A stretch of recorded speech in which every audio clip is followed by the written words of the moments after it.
नमस्कार दोस्तों। सही कहा है किसी ने, चिंता और चिता में सिर्फ एक बिंदु का फर्क होता है। इस दुनिया में कुछ लोग बेवजह चिंता करते हैं, बिना किसी कारण ही अपने आप को और मन को परेशान करते रहते हैं। चिंता हमें बीमार करती है।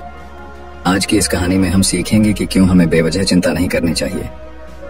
एक गांव में एक किसान था जिसे एक बहुत ही बुरी आदत लग चुकी थी, और वह आदत थी बेवजह चिंता करने की। वो हर समय किसी ना किसी चीज की चिंता करता ही रहता। वो हर समय सोचता रहता कि कहीं मेरे साथ कुछ गलत ना हो जाए, जबकि उसकी जिंदगी में अभी तक सब कुछ ठीक ही चल रहा था। उसके पास एक बड़ा सा खेत था जिसमें अच्छी खासी फसल हो जाती थी। खेती करने के लिए 2 बैलगाड़ियां थीं, एक अच्छा घर था, एक पत्नी और 2 प्यारे बच्चे थे। लेकिन फिर भी वो किसी न किसी अनहोनी के बारे में सोचकर बेवजह चिंता करता रहता। कभी सोचता कि अगर मेरी फसल में कीड़े लग गई तो क्या होगा, अगर आवारा पशुओं ने फसल को बर्बाद कर दिया तो क्या होगा, अगर सूखा पड़ गया या अत्यधिक बारिश हो गई तो मेरी फसल खराब हो जाएगी। ऐसे ही वो भविष्य की अन्य बातों के बारे में सोचकर बेवजह चिंता में डूब रहा था। जैसे कि कहीं खेती के समय मेरे बैल बीमार ना पड़ जाए, मेरे बच्चों का भविष्य कैसा होगा, कहीं बुढ़ापे में मुझे कोई बड़ी बीमारी ना हो जाए, मेरे बच्चे बुढ़ापे में मेरा ख्याल रखेंगे भी या नहीं, वगैरह वगैरह। अपनी इस लगातार बेमतलब चिंता करने की आदत की वजह से वो आसान और परेशानी नहीं लगता था, और अब उसका किसी भी काम में मन भी नहीं लगता था। उसकी पत्नी ने भी इस बात को अनुभव किया कि उसे बिना मतलब चिंता करने की आदत पड़ चुकी है। उसने उसे कई बार समझाने की कोशिश भी की, तुम बेवजह चिंता करना छोड़ दो, लेकिन उसके समझाने का कोई मतलब नहीं रहा। उसे पता चला कि नगर में एक महात्मा आए हैं जिनके पास सारी समस्याओं का हल है। फिर एक दिन वो उसे लेकर एक बौद्ध भिक्षु के आश्रम में पहुंची। बौद्ध भिक्षु बहुत ही बुद्धिमान और ज्ञानी व्यक्ति थे।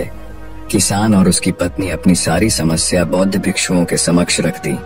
किसान ने कहा, महात्मा, मैं हर समय किसी न किसी बात की चिंता करता रहता हूँ। मैं ज्यादातर उन बुरी चीजों के बारे में सोचकर चिंतित होता रहता हूँ जो अभी तक मेरे साथ हुई भी नहीं। किसान की समस्या को पूरे ध्यान से सुनने के बाद बौद्ध भिक्षु ने कहा, ठीक है, तुम दोनों कल सुबह आना और फिर मैं तुम्हें तुम्हारी समस्या का समाधान बता दूंगा। अगली सुबह जब किसान और उसकी पत्नी बौद्ध भिक्षु के आश्रम में पहुंचते हैं तो देखते हैं कि बौद्ध भिक्षु बहुत ही चिंतित अवस्था में जमीन पर पालथी मारकर बैठे हुए हैं और उनके सामने एक दूध से भरा गिलास रखा हुआ है। बौद्ध भिक्षु बार बार उस दूध के गिलास की तरफ देख रहे हैं और फिर कभी अपना हाथ अपने सिर पर रखते तो कभी जमीन पर। वो बहुत ही चिंतित और बेचैन दिखाई पड़े थे। ये देखकर किसान ने पूछा, महात्मा, आप इतने परेशान क्यों लग रहे हैं? आपके समक्ष दूध रखा है, आप इसे पी क्यों नहीं लेते? महात्मा बोले, मुझे चिंता हो रही है कि कहीं इस दूध को बिल्ली ना पी जाए या फिर मैं कहीं जाऊं और तो क्या पता या दूध कहीं गिर जाए। मैं दूध को पीना तो चाहता हूं, लेकिन मेरा भी मन नहीं है। मैं तो यही सोच रहा हूँ कि अगर ये दूध खराब हो गया या कोई गंदी चीज इस पे पच गया तो फिर क्या होगा? इतना सुनकर किसान जोर जोर से हंसने लगा। किसान ने हंसते हुए कहा, इसमें इतनी चिंता करने वाली कौन सी बात है? ये दूध ही तो है।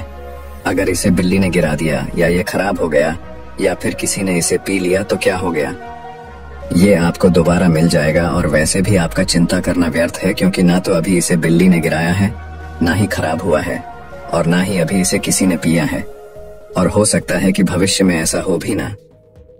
किसान के मुंह से ये बातें सुनकर बौद्ध भिक्षु मुस्कुराए और बोले, मैं भी तो तुम्हें ही यही समझाने का प्रयास कर रहा हूँ कि भविष्य की उन घटनाओं की चिंता करना व्यर्थ है जो अभी हमारे साथ हुई ही नहीं और बहुत बड़ी संभावना है कि वो कभी होगी भी नहीं, और अगर हो भी गई तो जिस चीज को तुम एक बार हासिल कर सकते हो उसे तुम दोबारा भी हासिल कर सकते हो, और अगर नहीं कर पाए तो कोई बात नहीं, क्योंकि समस्याओं के आने के साथ ही उन समस्याओं का सामना करने की हिम्मत भी अपने आप ही आ जाती है। ये बातें सुनने के बाद किसान को लगा जैसे किसी ने उसके गाल पर एक थप्पड़ मारकर उसे नींद से जगा दिया हो। उसे महसूस हुआ कि वो भी तो यही गलती कर रहा है। वो भी तो भविष्य की उन घटनाओं के बारे में सोचकर चिंतित हो रहा है जो अभी तक घटी ही नहीं और शायद कभी घटेगी नहीं। वो और फिर बौद्ध भिक्षु के चरणों में गिर पड़ा और कहने लगा, इतनी आसान में मुझे मेरी गलती का एहसास करवाने के लिए आपका बहुत बहुत धन्यवाद और मैं आज से पूरा प्रयास करूंगा। मैं बेवजह चिंता करना बंद कर दूंगा। जापान में एक लोकप्रिय कहावत है, अगर तुम चल रहे हो तो सिर्फ चलो, अगर तुम खा रहे हो तो सिर्फ खाओ, लेकिन एक समय में सिर्फ एक ही काम करो, चिंता न करो। इस लोकप्रिय कहावत के अर्थ ने मुझे हैरान कर दिया था और सच कहूं तो मुझे ऐसा लगता है कि कहावत के अर्थ में ही वो राज छुपा है जिसे अगर किसी ने अच्छे से समझ लिया और अपने जीवन में उतार लिया तो वो चिंता के बंधन से ही हमेशा हमेशा के लिए मुक्त हो जाएगा। इस कहावत के अर्थ के बारे में हम आगे बात करेंगे, लेकिन उससे पहले देखते हैं कि हमारे दिमाग में इस तरह के विचार ज्यादा चल रहे होते हैं। पहला, क्या मैंने ये काम सही से किया? दूसरा, क्या मैं इसे और बेहतर कर सकता था? तीसरा, इसका परिणाम क्या होगा? और चौथा, लोग मेरे और मेरे काम के बारे में क्या सोच रहे होंगे? ये ऐसे कुछ विचार हैं जो हमारे दिमाग के सिस्टम में ज्यादातर समय चलते रहते हैं, लेकिन हमें पता नहीं चलता क्योंकि हमने इन विचारों के साथ जीना सीख लिया है और हमारा दिमाग काम भी ऐसे ही करता है कि अगर हमने इसे किसी काम को कई बार करवा लिया तो फिर ये उसे अपनी आदत बना लेता है और फिर हमारे चाहे बिना भी उस काम को करने का प्रयास करता है। शुरुआत में तो हम किसी भी काम को अपनी इच्छा से पूरे होशो हवास में करते हैं, लेकिन बाद में वो हमारी आदत बन जाता है और फिर हम बस बेहोशी की हालत में बिना सोचे समझे उस काम को करते चले जाते हैं। जब एक बच्चा छोटा होता है तब उसे पता नहीं होता कि चिंता क्या है, लेकिन जैसे ही वो बड़ा होता है माँ बाप कहना शुरू कर देते हैं, बेटे आपको होमवर्क करना है, आपको उसकी चिंता नहीं हो रही, आपके एग्जाम आने वाले हैं, आपको उसकी चिंता करनी चाहिए। और ऐसे ही न जाने कितनी सारी चीजों के लिए बच्चों के आसपास के लोग उसे चिंता करने के लिए कहते हैं और वो छोटा बच्चा इस बात को मान लेता है। ये अच्छा, किसी भी काम को करने के लिए हमें उसकी चिंता करनी पड़ती है और फिर वो भी किसी काम की घटना के बारे में बार बार सोचने लगता है। शुरुआत में तो वो ये काम जानबूझकर करता है, लेकिन धीरे धीरे उसका मन इसे अपनी आदत बना लेता है और फिर ना चाहते हुए भी उसका मन एक ही विचार के बारे में बार बार सोचता रहता है और फिर वो अपनी पूरी जिंदगी चिंता के इस जाल में फंस कर रह जाता है। लेकिन अब प्रश्न ये उठता है कि इसका समाधान क्या है? तो इसका समाधान है ऊपर बताई गई जिन कहावत का अर्थ यानी जागरूकता। हमें अपने विचारों के प्रति जागरूक होना पड़ेगा। हमें थोड़ी देर रुककर इस बात पर ध्यान देना होगा कि कहीं हम ना चाहते हुए भी एक ही घटना के बारे में तो बार बार नहीं सोच रहे हैं। हमें पूरी जागरूकता के साथ ये देखने का प्रयास करना होगा कि पूरे दिन हमारे अंदर इस तरह के विचार उठते रहते हैं। अब आप पूछ सकते हैं, केवल जागरूकता क्या करेगी? मैं कहता हूँ यह काफी है।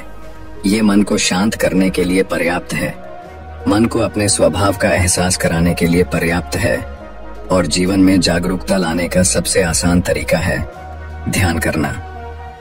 ध्यान करने के दौरान अपने विचारों पर ध्यान देना, और जब आप पूरी जागरूकता के साथ अपने विचारों पर ध्यान देना शुरू कर देंगे तब आप पाएंगे कि आपके मन में चलने वाले गैर जरूरी विचार एक एक करके अपने आप ही गायब होना शुरू हो जाएंगे और फिर आप एक आनंदित और शांत जीवन अनुभव कर पाएंगे। बाकी अगर ये कहानी आपको अच्छी लगी हो तो इस वीडियो को लाइक करें और ऐसी और कहानी सुनने के लिए YouTube चैनल को सब्सक्राइब करें।